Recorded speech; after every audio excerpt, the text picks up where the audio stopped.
नमस्कार मु शंकर तो स्वागत करछि अनदर ब्लॉग को। तो पूर्व वीडियो आपण मैंने देखिथिले कि आम गाँ नलकूप केमती कौन थिला।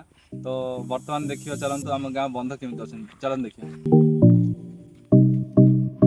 तो यहाँ हूँ आम गाँ बंधर रास्ता देखो ये तो केनाल पड़े केनाल देखिए लटा रही तो एक्चुअली माने एटा है 2020 टाइम लॉकडाउन टाइम रे काम आरंभ करथिले। तो सेई टाइम रे मु भी काम करथिली कारण सेई टाइम रोजगार नथिला तो बंध काम लागिथिले माने पोखरी काम लागिथिले जदि किछि रोजगार पाई पारथांतु। तो मोर कहर अर्थ कि माने ए काम एक्चुअली जदि वर्ष को वर्ष प्रति वर्ष जदि आसी थांता गाँ लोक किछि रोजगार पाई पारि थांते। तो सेई पे मु आपण मानू देखौ केमती रही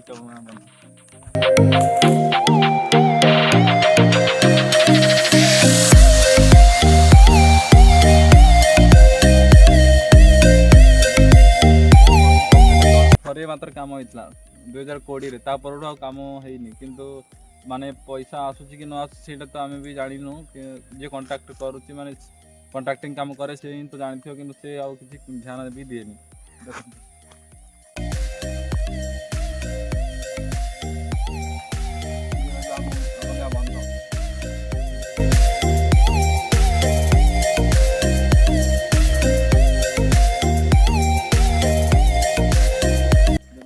पोखरी था तो भल हाँ गाँव नलकूप भी खराब थाए बेले बेले तो ये आम गाधेवा भी माने गाधेवा भी सुविधा हो पारि था। तो असुविधा तो अच्छु आगुरी थी भी अच्छु कौन करवा आपण मानू जनइली गाँव असुविधा आपण मान मत कौन कर दरकार सरकार को तो जनाऊँ तो किसी दृष्टि पड़ूनी गाँव में तो कौन करवा रही नमस्कार आपड़ जनइबे कमेंट माध्यम जब भिडियो भल लगे तो लाइक शेयर जब आपण मैंने इंस्टाग्राम फॉलो करूँ रही जय जगन्नाथ नमो बुधाय।